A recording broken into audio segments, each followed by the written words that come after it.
Hello everyone, this is Angel from Have Faith, Let It Begin. Today is a very special episode. Today, we will have our very first guest. Her name is Angela. I am asking each and every one of you at this time to put everything aside. Open your minds, open your hearts, and allow her to express her story and to share her personal testimony with you today. For Have Faith, Let It Begin, my name is Angel, and here is our guest, Angela.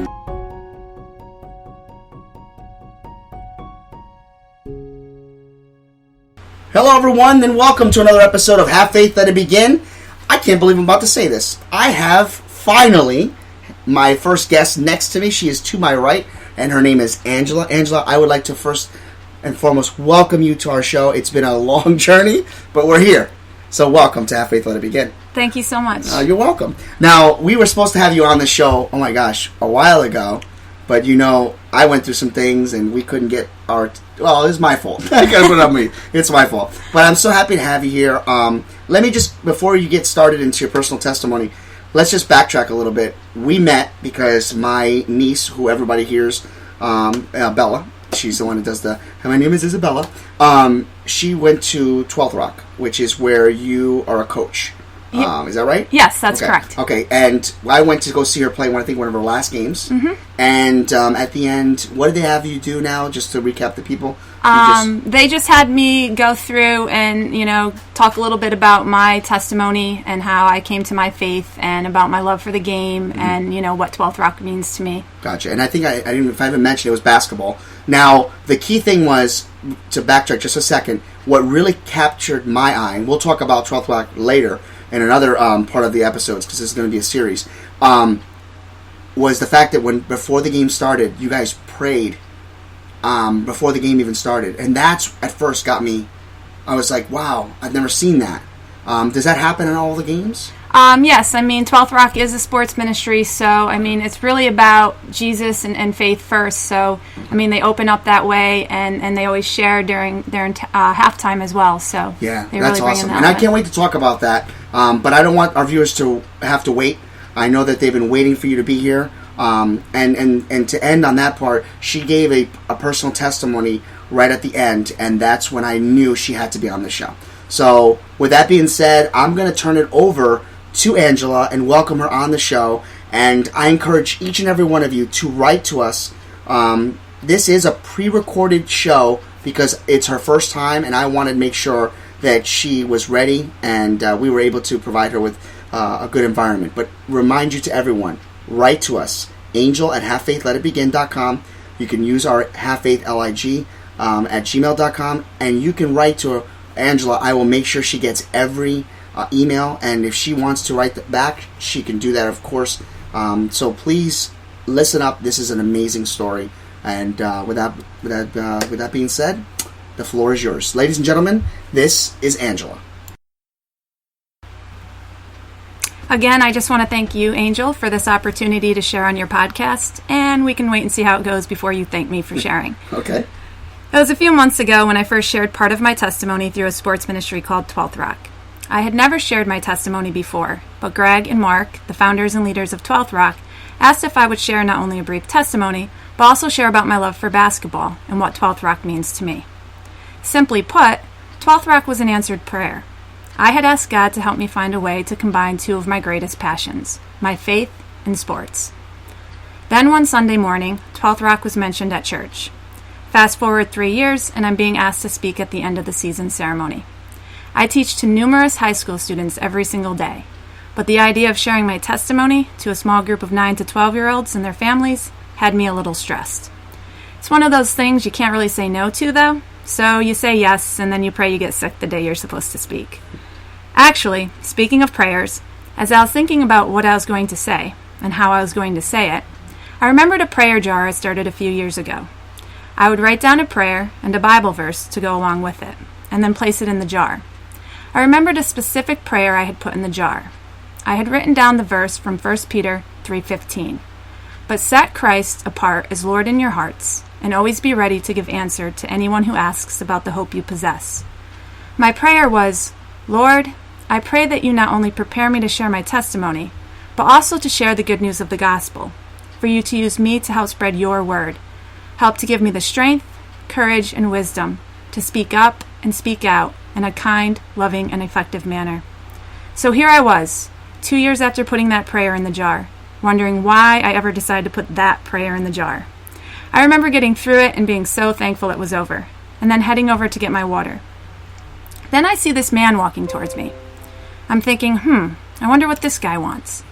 That's when Angel proceeds to introduce himself and tell me about his faith-based podcast, and wondered if I would be interested in sharing more of my testimony on his show sometime. I don't want to lie on a faith-based podcast, so the truth is, I thought, no way do I want to do that. I barely made it through this. But I also knew God was still answering that prayer and opening another door for me to walk through and share about the hope I possess and the good news of the gospel. I remember wanting to write down my testimony for years, but never getting around to it. I always felt like I wasn't where I wanted to be yet, in my life and in my relationship with God, and that my story wouldn't do justice to how amazing our God is until I was at a certain spot in my life and in a certain spot in that relationship. But maybe the worst place to be is that place you think you want to be. Because if we're already at that place we think we want to be, then what more will we strive for? How can we keep growing and improving in our lives and in our relationship with God if we think we are already at our best? Even though I have learned a lot, I have a lot to learn. There is always room to grow, and each day I have a choice in my attitude and effort I put into this life. I hope to choose wisely. Looking at my story, or anyone's for that matter, I see a past that is written, a present being written, and a future yet to be. I also see God in it all, for He is the one in control. Until this life is over and I enter into my eternal home, I hope to continue to grow my relationship with Him as my story unfolds. So this is part of my story, a work in progress, as am I. I was born in a small town in northern New York to two parents who decided to honor their commitment, defy all odds, and endure a marriage that has lasted 40 plus years. Try not to judge. At least they got one good thing out of it. Two, if you count my brother. If you ask them how it lasted, the answer is simple. God. My mother grew up going to church, and I remember her speaking of the impact of that on her as a child, whereas my father's background was a little different, having not grown up attending church on a regular basis. Ultimately, over time, both of them grew in their relationship with God, which provided me with the blessing of growing up in a Christian home. We were the family who went to church every Sunday. My dad was an elder, and my mom worked on various committees in the church. I was the kid who was active in the church youth group, and we even lived right next door to my pastor. Talk about having to be on your best behavior. It was this pastor, Lester Ballman, and his wife, Carol Ballman, who helped impact my parents' walk with the Lord, and ultimately impact mine. At the time, I never realized how blessed I was, and how fortunate I would one day come to realize I am, for having been provided with a foundation built on Christian principles and values. I accepted Christ into my heart at a young age at a Christian summer camp. I was a good kid for the most part. I think 98% of people would agree with that statement. I was respectful and never really got in much trouble at school. I did well in most of my classes and found relative success in athletics. Life was pretty good for me, and I thought of God as part of that pretty good life, on Sundays and at church youth group. I definitely wasn't thinking about Him as much as He was thinking about me. But I believed in Him, and I believed I was a Christian.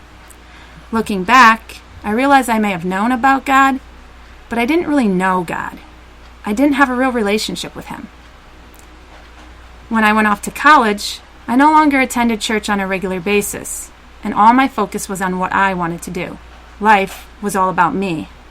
I was fortunate enough to play college basketball, which became one of my top priorities, along with my classes and hanging out with my friends. In the moment, I thought I was having the time of my life and making the best memories someone could make. But what I was also making was poor choices. As great as college can be, I often joke it's the worst place you can send a child. I found myself living in a way that defied everything I was taught in my youth. And as far as a relationship with God, I only talked to Him when I needed something. We all know that is not the way a relationship is meant to be. It wouldn't be until years later that I would find my way back to my roots and begin a real relationship with God. In fact, after college, My priorities still weren't much different. As years went by, I knew the life I was living was not the one God wanted for me. And then one day I got a call from my brother. He wanted to know if I wanted to get baptized with him. Having grown up in a Christian home and having that foundation, I knew this was the next step I needed to take. So that year, on Good Friday, my brother and I were baptized. And even though I started thinking differently, everything didn't change for me, because I still didn't change everything in my life for God. The pastor who baptized us talked about the importance of getting into the Word and getting connected in a church. I hadn't felt comfortable in a church since I was a kid, even though I had visited some here and there throughout my adult life. I thought of church as one of those places where everyone is supposed to feel accepted, but as an adult, I always felt like an outcast at church, but accepted by the world. The world is where I fit in pretty well. I didn't seem to have much in common with people at church, and I never seemed to find people who I could relate to outside of my faith. And even though that is the most important factor, I still wanted to feel connected to these people in another way. So I tried to make gradual changes in my life on my own. And as I made these gradual changes in my life, there was a period of time where I knew what I wanted, but I was still struggling to get there. It was as though I was still all these different people, depending on where I was or who I was with. I remember writing this poem during this time, and it wasn't long after I wrote the poem that I really started to put the work into my relationship. I'll share the poem with you now, and maybe you can get a sense of where I was in my walk at that time. Maybe other people have been at a similar place in theirs. These are my thoughts, these are my questions, these are my feelings, these are my confessions. Who I was, who I am, what I've done, who I've become, where I'm going, when I'll get there, if it's me, what version it'll be. Look back, see my past, look forward, it's coming fast. Where I've been, where I want to be, is there still time? Is there time for me? The changes I've made so far, where I've set the bar, how to get there before it's too late, before I face him at the gate. Never close to the worst person, but never my best version. A first impression, worthy of confession, my own little learned lesson. Some have come and gone, left with only a verse of my song, a vivid picture ingrained in time, creating images in their mind, and memories that have become how I'm defined. Others remain today, but have they really seen me along the way? Do they sing the same verse, where my guilt holds on like a curse, because it's there, I was at my worst? Do they really know who I am? Have I let them in? And if not, then when? Why do I sit in silence, without courage to speak out? Why do I cover up my faith, when it's become everything I'm about? A past that can haunt me, a future struggling to begin. Can they merge? How will they blend? What if they knew what I truly believed? How would it be received? Would things be the same? Should they be? These are my thoughts. These are my questions. These are my feelings. These are my confessions. As I read that again, part of me feels ashamed that I couldn't fully step out. What was preventing me from fully committing? Why couldn't I let go of my past? Why couldn't I start the future I wanted? My faith was starting to become the most important part of who I am. I wanted that to define me, but I was holding back for some reason.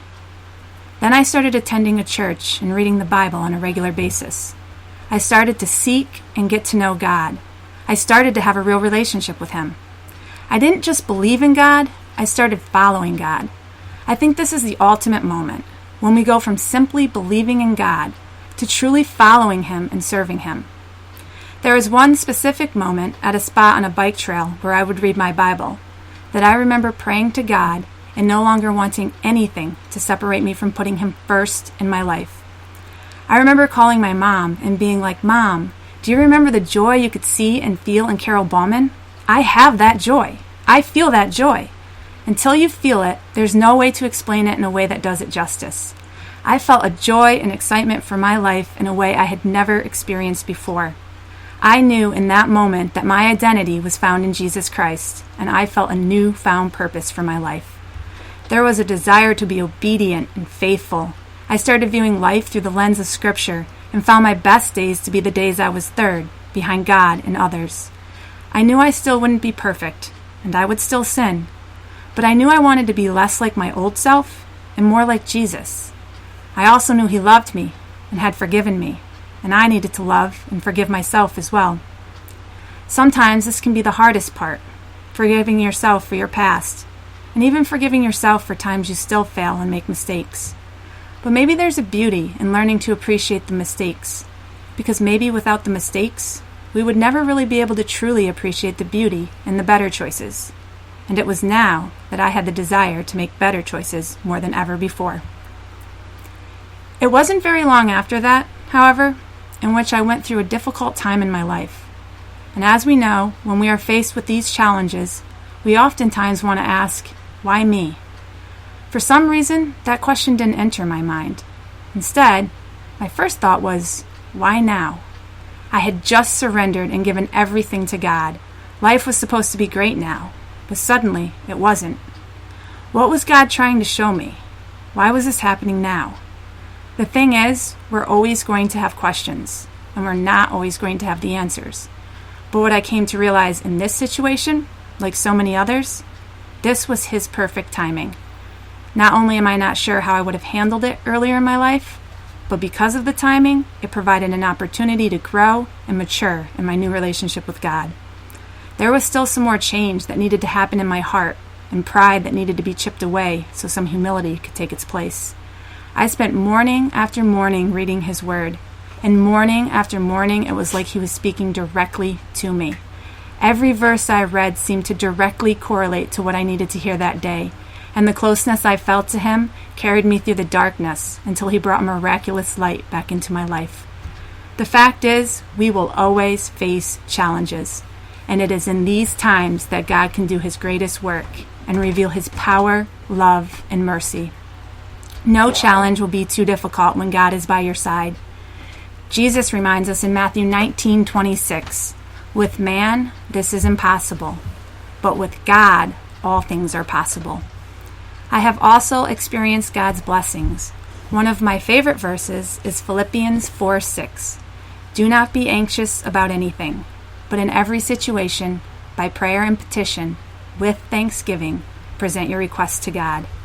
Not only because it reminds me of the importance of our prayer life and helps me turn my worries into prayers, but because it reminds me to be thankful and to exemplify gratitude for all God has done in my life, the many blessings He has given. Some that have required me to look back and see from earlier in my life, and others that have come since turning my life over to Christ. Last summer, I had the opportunity to attempt to summit Mount Kilimanjaro in Africa. Looking back on that experience alone, I can count numerous blessings.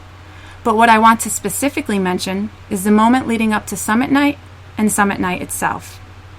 After our group reached base camp, we met some people who were on their way back down from the summit, and their words were less than encouraging. I remember hearing brutal and threw up the entire time. As I looked up at the top of the mountain, I lost faith, let fear seep in, and questioned myself and my abilities for the first time on the hike. I went back to my tent and reached for the book I brought along, 100 Bible verses everyone should know by heart. I did not know them by heart. I also hadn't had any time previously to read much of the book.